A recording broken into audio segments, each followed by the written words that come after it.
Hey, I'm Shay Warner, and you are listening to Casual Cattle Conversations.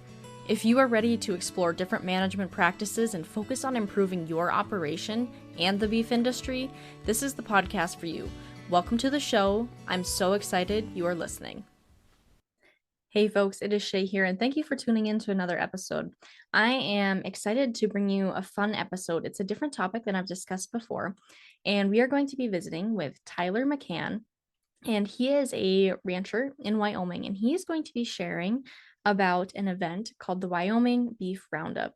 And this event is something that he and his wife dreamed up about 7 years ago. And since then, it has allowed them to bring together cattle producers from across the country to see whose steak is the best.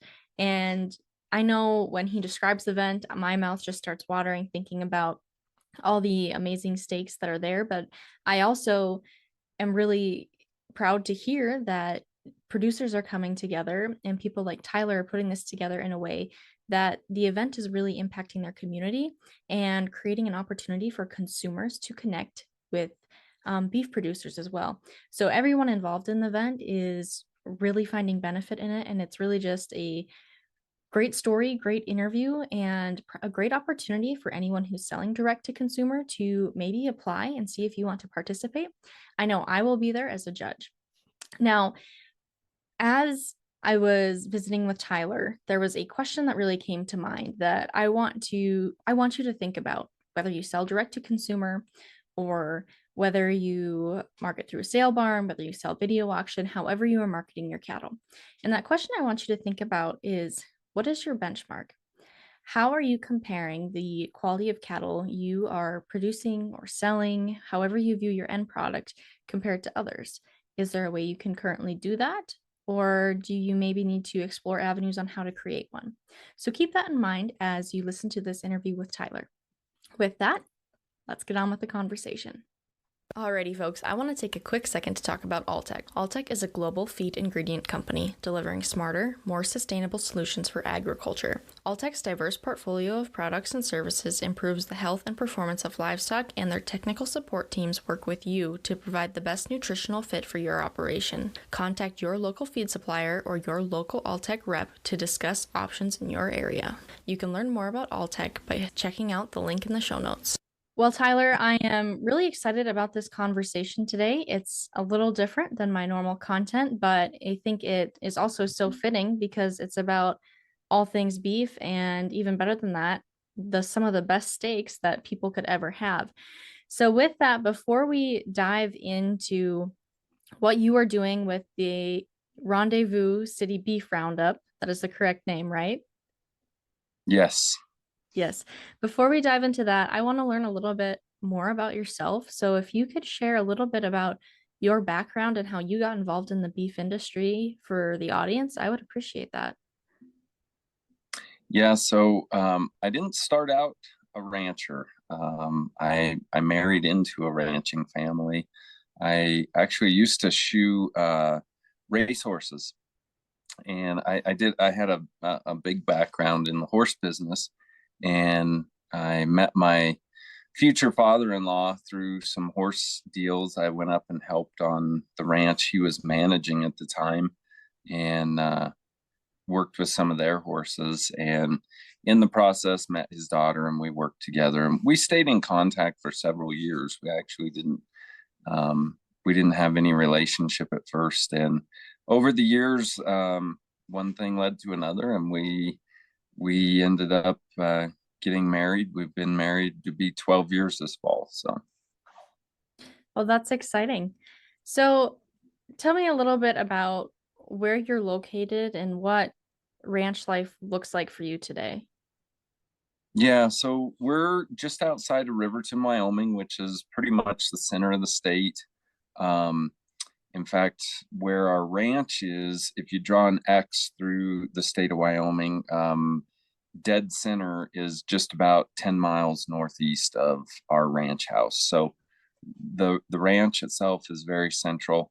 High mountain desert, we get less than 9-10 inches of rain a year. And our farm is about 70 miles west of there. closer to the mountains. And so my wife and I live on the farm with our two girls. We raise all of our own hay, and then we run our direct marketing beef business out of the farm, and we calve all the first calf heifers here at the farm. And then everything else on the cows is out at the ranch. We have 3 large pastures there. Our summer range is about 56 square miles. We have a common allotment, so we're in with a few other ranchers on that. And our heifers, fortunately, they run by themselves. Our first calf replacement heifers, they run by themselves on the other side of the highway. And so, yeah, between the driving and the farming and the marketing beef and the ranching and maintaining wells, we stay very busy. I have no doubts about it. And on top of that, you are a large part of the Rendezvous City Beef Roundup. And so, can you explain what the RCBR is? Yes. Yeah, we shortened it this year to just the Beef Roundup. Our new website is beefroundup.com because no one could spell rendezvous. Riverton is the rendezvous city, so we tried to stay true to that. But yeah, when we started our direct marketing business about 10 years ago, we had a calf that was born in a snowstorm, and it lost its ears and nose and tail, but he was a huge calf, so we finished him for ourselves. Everybody that came over said, that had dinner with us, said that this is the best beef. And we kept hearing that, and we got looking around, and there was really no way to prove that.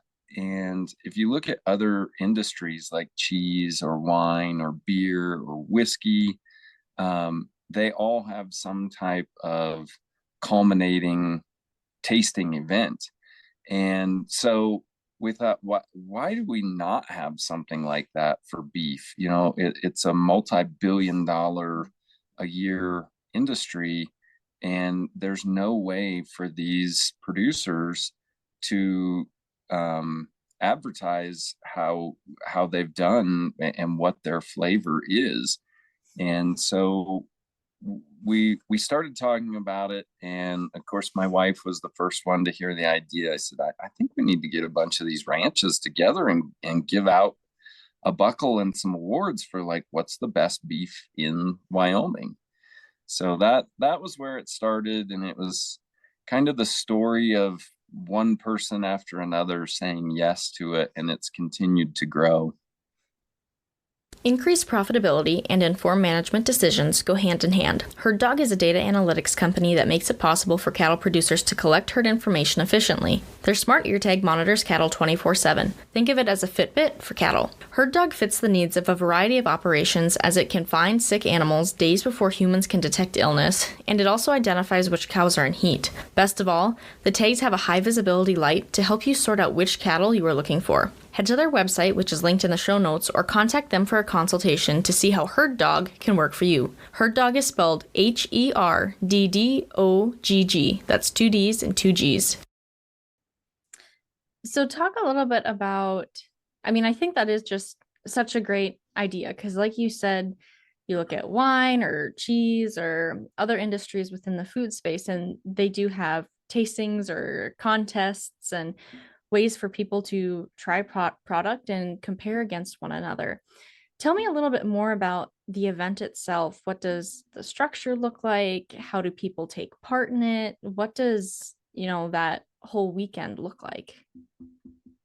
Yeah, so we're growing every day. Everyone says, this needs to be a 2-day event, and I tell them they're going to have to talk to my wife about that. One day is quite the undertaking, but we started out with just the 10 ranches from around Wyoming, and after the first year, we had producers from other states that saw some of the articles that were written or some of our posts on Facebook and Instagram, and they contacted me and said, we love what you're doing. could we compete? And at that time, we were just trying to keep it a Wyoming thing. And there were so many of them, I knew that we couldn't not look into having a way to include other producers. And so the second year, we started the open division, and that's for producers that are from out of Wyoming. And it's open to every state. You have to have a USDA inspected product to ship it to us or bring it to us if you'd like. But we got celebrity judges like yourself. We're going to have Dr. Anthony Chafee, the plant-free MD. He's coming back from Australia. We've got some other, got a couple of actors, got some former musicians. We've got all kinds of really, really cool people that are going to be our celebrity judges this year.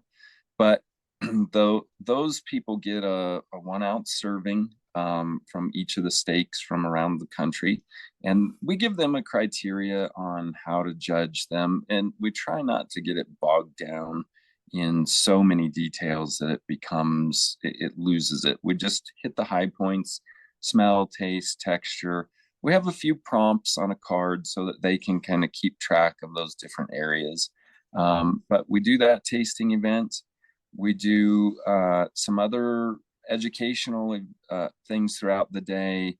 We have different speakers that come on everything from direct marketing, social media content, genetics. We always try and get someone in there that's talking about the actual butchering itself as well. Those are all open to the public. We really encourage the public to come and take part in this.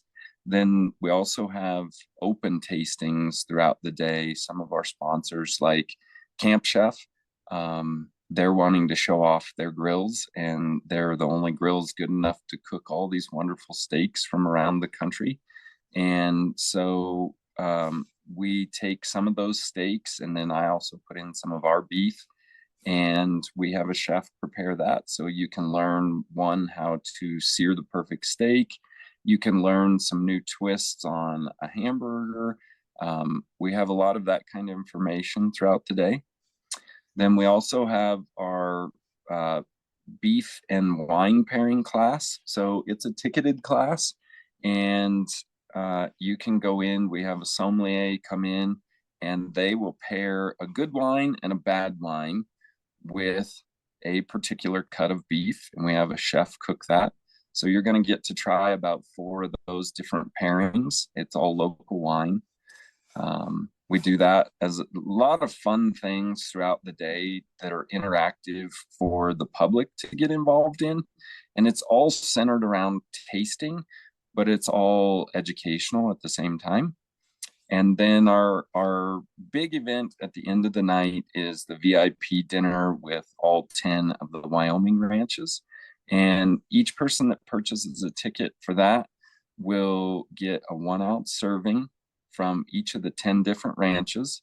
And they're all prepared exactly the same. We keep them all separated and numbered. And then you will get to vote on what is the best beef in Wyoming. This is just, my mouth is watering already thinking about it. I look forward to being there. And I just think it's such a wonderful event from the standpoint of, like we talked about earlier, producers having the opportunity to showcase their product, also improve their product with the speakers. But I think even more importantly, how you've opened it up to the public, for the public to come learn about how to cook beef and connect with ranchers and really build that relationship and understanding of where their food comes from, even if they are maybe from Wyoming, which is a rural area. So with that, what has the community's reaction been to this event over the past couple of years? So our community has been fantastic. I was really taken back. I went in front of our city council. We put in for a grant so that we can do some more infrastructure building and put it out more to the public. And I had to give my little speech in front of our city council and mayor. And one of the members of the council, I didn't feel like we were having a big impact on the city. Riverton's only about 10 or 12,000 people. So any kind of tourism is a big deal. I didn't really feel like we were having that impact, but one of the members of the council was a manager of one of our largest hotels. And as I was giving my presentation, he said, I want to thank you for putting this event on at the time that you put it on, because it allows me, it's in our slow season. We're in between summer and winter tourism, and you're filling our hotel. And one of the restaurant owners commented the same thing. They said, we've noticed, we didn't know what event it was, but we noticed an influx of people over that weekend in particular. So our city has really, that was really a big honor for me to hear from other business owners that we were having an effect on their business. And so last year, we worked with our mayor and a local radio show, and we did a rename the city for the day contest. And you could submit your beef inspired names, and then they won tickets to the event. And our mayor signed a proclamation that last year on the day of the event, the winning name was Morocco, Wyoming. So they've really embraced it with things like that. We're very close with the mayor, and he's very in support of the event. And he is going to declare Riverton, Wyoming this year as the most carnivore friendly city in the world. That's cool. Yeah, so we're doing a lot of things that way to try and improve tourism, but ultimately our community college, I think a lot of people think like an office building when they think community college. Our community college just got accredited as an ag school, and we have an $18 million facility that opened this time last year. It's an ag and equine complex, and they actually have one of the country's only hands-on beef meat sciences division. They actually have a USDA approved facility within the building where students can go and have hands-on breaking down a carcass, and everything from slaughter to packaging. They will learn the whole process. So they've been a huge partner in this, in facilitating this. So ultimately, our event is a scholarship program for that meat sciences and the ag and equine industry that we have supported through the community college. That is very impressive and amazing. And I really like how the more you keep talking about this event, you can really tell how community centered you are. I mean, everyone involved is finding benefit in some form or fashion. So that being said, we haven't talked a lot about, what do contestants get out of it? At least not on this interview. I know you and I have had other conversations about it. So what, have contestants seen increases in sales? Have they seen more traction on their social media pages? What are these ranches who are cooking their beef seeing by participating in your event? It's been really amazing to me. Every year there's some new connections that are being made that might not have been otherwise. You look at a lot of our events in our industry, and they always kind of have an angle from one point or another, and where we're just putting it out there for people to try the flavor, and we don't really have an agenda other than that. We make some connections that might not have been made otherwise. And so one of our producers, they ended up having a documentary series made about them. And so that was really cool. They had a film crew join them for a couple of weeks and film a documentary. We ended up on an episode of the Outdoor Channel's Ranch America. which is a great program, and they may be coming back again this year to film the beef roundup. Last year's winner, they reported they were out of Michigan. It was Sawmill Creek Farms out of Michigan. They're fantastic. And they reported a 35% increase in their sales per month after winning the award. We work with American Beef Producer Magazine. They put out an article on the winner, and in fact, they just did an interview the other day. It'll be in this month's issue of American Beef Producer Magazine. So there is, and then obviously the buckle is just the icing on top of it. But yeah, we make a lot of connections, but that 35% increase in their sales was just huge. I mean, I was blown away when she wrote me that email.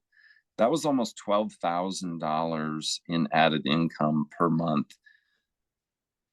That's a lot. That's very significant for their own business.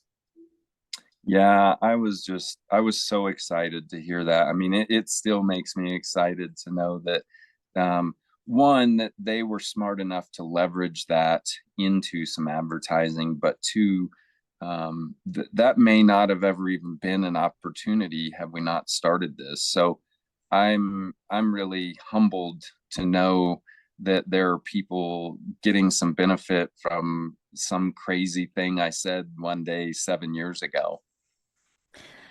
Awesome. Well, Tyler, where can people go to learn more about the event as far as dates and location, and if they have to sign up or anything like that, whether they are participants or just want to come and view it? Yeah, so we got our new website is up and running. It's beefroundup.com. There's a lot of information on there about tickets. There's a lot of information on there about speakers. This year, we're going to have 4 doctors that are all and an influencer that are all involved in the carnivore diet. They're going to do a live Q&A. So there's tickets on there for that. You get to meet all of these people. You'll get to meet you, which I'm looking forward to because I listen to your podcast all the time and learn so much about the beef industry. So that's an added benefit for me. But yeah, go to beefroundup.com. All the tickets are there. If you can't make it, if you buy a hat or a shirt, or some of the different merchandise that we have on the website, there's new merchandise coming out every day. That will all help. Any of those proceeds will go to the scholarship fund. And if you're a producer that's wanting to enter, there's a get involved page, and it will walk you through just a couple of brief questions about where you're located, how what your cattle are, how you feed, how you process. And when you submit that, we'll send you all of the rules. We'll send you some more information that you need for producers to enter. And then if you're wanting to, if you're in the cattle business or in the beef industry, and you're wanting to be a sponsor or you're wanting to come and set up a booth, if you have a product that will help with that, there's a page on there as well to be a sponsor, and we would just love having you come out for the day. Well, awesome. I know I'm excited to be there. And with that, I will put that link to your website in the show notes so that everyone can access that easily. So thanks again, Tyler, for being on the show. Yeah, thank you for having me. Well, that's a wrap on that one, folks. And thank you to Tyler for taking the time to visit with us today and for taking the initiative to start this event. I know, like I said earlier, I'm very excited to attend. Now, if you want more information about the event, like Tyler said, he shared his website in the interview. I will put that website in the description or the show notes, and you will be able to learn more right there. With that, remember to rate and review the show and send your feedback to me. I always love to hear what you guys like, what topics you're interested in. That helps me find the best guests for you. With that, have a great day and happy ranching.